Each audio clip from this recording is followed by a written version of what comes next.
नमस्कार, मैं हूं रविशंकर पाल। आप देख रहे हैं भारत दर्पण समाचार की छोटी बड़ी खबरें। दिन भर बने रहिए हमारे साथ।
एक ऐसा काम किया है जिसका गुणगान पूरे जनपद में अगर किया जाए तो कम है। ऐसे आदरणीय मुकेश कनौजिया जी का मैं हृदय से नंदन अभिनंदन करता हूं, स्वागत करता हूं। और साथ ही मंच पर बैठे हमारे साथ विराजमान हमारे इस जनपद के मुख्य विकास अधिकारी महोदय, उनके साथ साथ डीपीआरओ साहब और इस खंड के वीडियो साहब और साथ ही जितने भी हमारे यहाँ पर सम्मानित गण बैठे हैं, चाहे डॉक्टर रश्मीर जी हों, और मैं बहुत से हृदय से आभार व्यक्त करता हूं आदरणीय संतोष यादव जी का। वो तन से चाहे कहीं भी रहे लेकिन मन से मेरे साथ रहते हैं, इसके लिए बहुत बहुत आभार है इनका। ठीक, और यहाँ पर हमारी माताएं बहनें बैठी, इनके चरणों में भी नमन करता हूँ। नवयुवक साथियों को साधुवाद देना चाहता हूँ, अपने पत्रकार बंधुओं का हृदय से आभार व्यक्त करता हूँ। और जिस तरीके के काम सरकार प्रदान कर रहे हैं वाकई में बधाई के पात्र हैं।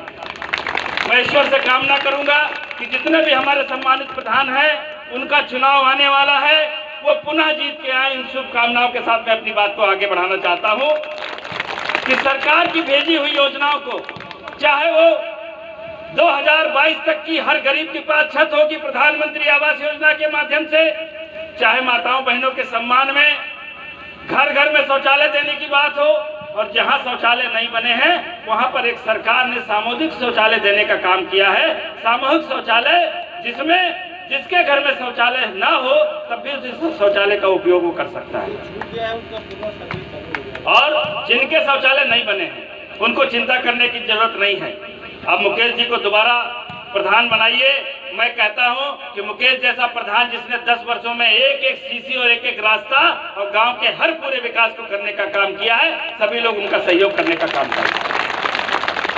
और हम सबको जब आप लोग जनसेवक चुनते हैं, मैं तो 2014 की बात करूं, जब 2014 में यशस्वी प्रधानमंत्री जी का चुनाव चल रहा था, तो जिन गांवों में लोग कहते थे यहाँ सपा बसपा के खाली वोट हैं, लेकिन मैं बताना चाहता हूं कि भारतीय जनता पार्टी का जो काम है वो सबका साथ, सबके विकास पर काम हो रहा है, सबके विश्वास पर काम हो रहा है। जब कोई चीज दी जाती है तो ये नहीं देखा जाता किस गांव में जा रहा है। जहां पर कोई ऐसा वोट है, मैं तो इतनी बात भी कहना चाहता हूं, जहां पर हमारे अल्पसंख्यक भाई रहते हैं वहां पर भी ये चिंता नहीं की जाती कि विकास के काम वहां नहीं देने हैं। सरकार चाहती है कि हर उस गरीब गांव का विकास होना चाहिए जहां पर उसकी जरूरत है। सरकार हमारी पूरी निष्ठा और ईमानदारी से हर गांव को पूर्ण आच्छादित करना चाहती है, विकास की धारा को आगे बढ़ाना चाहती है। तो आप सभी लोगों से भी निवेदन आग्रह है कि जिस तरह आपने 2014, 2017, 2019 में एक प्रचंड बहुमत की सरकार देने का काम किया है, आपसे निवेदन आग्रह रहेगा इस सरकार का इसी तरह आप सहयोग करते रहें। मैं बहुत आशा और विश्वास के साथ कह सकता हूं कि ये सरकार आपके हर उस काम को पूरा करने का काम करेगी जो पिछली सरकारों ने नहीं किया था। और इतना अच्छा शौचालय बना है और कितने भी विकास के काम हैं। और मैं एक बात और कहना चाहता हूं कि आपके प्रधान की बात बताना चाहता हूं। दूसरे लोग तो कहते हैं कि अगर विधायक आया तो उससे कुछ न कुछ ले लो, लेकिन प्रधान जी ने हमसे कहा कि विधायक जी अगर हमारा काम गांव का पूर्ण नहीं होगा तो मैं आपसे जरूर लूंगा। मैंने 2 महीने पहले प्रधान जी से कहा कि अगर आप अब कहें तो मैं एक काम आपके गांव में करा दूं, तो उन्होंने कहा रुक जाइए, पहले मैं अपनी पूरी ताकत लगा लूं। सरकार हमारी है, मैं अपनी सरकार से जो जो काम करा सकता हूं पहले उन कामों को पूरा कर लूं। जिस दिन आखिरी हफ्ता बचेगा उस दिन मैं आपसे भी काम लूंगा, क्योंकि मलहली गाँव को मुझे पूर्ण विकास देना है। वो पूर्ण विकास देने का काम आपके सम्मानित प्रधान कर रहे हैं। और मैं यहाँ पर उपस्थित सभी और बहुत अच्छा कार्यक्रम कराया, इसके लिए बहुत बहुत बधाई देना चाहता हूँ डॉक्टर रश्मीर जी का। और हमारे बीच हमारे मलहली के प्रधान खड़े हैं और जितने भी हमारे सम्मानित प्रधान खड़े हैं, इनका सबका हृदय से आभार है। और अपने सामने माताएं बहनें बैठी हैं और उनका भी हृदय से आभार व्यक्त करता हूँ। इस खेल कूद मैदान का जो उद्घाटन आज हुआ है, अच्छा इसमें वॉलीबॉल का मैच भी चल रहा है, मैंने ध्यान नहीं दिया, मुझे लगा कि बच्चे ऐसे खेलने लगे। चलिए इसका भी उद्घाटन अभी करते हैं और एक घोषणा किए दे रहे हैं कि जो दोनों में से जीतेगा उनको 1100 रुपए का पुरस्कार मेरी तरफ से दे दिया जाए, जिससे लगे कि लोगों का उत्साह बढ़े। और सुबह वॉक करें, देखिए रास्ता आपके चलने के लिए बनाया गया कि आप सभी लोग कैसे स्वस्थ रहेंगे। आपको अपने स्वास्थ्य का भी ध्यान रखना है, क्योंकि सरकार तो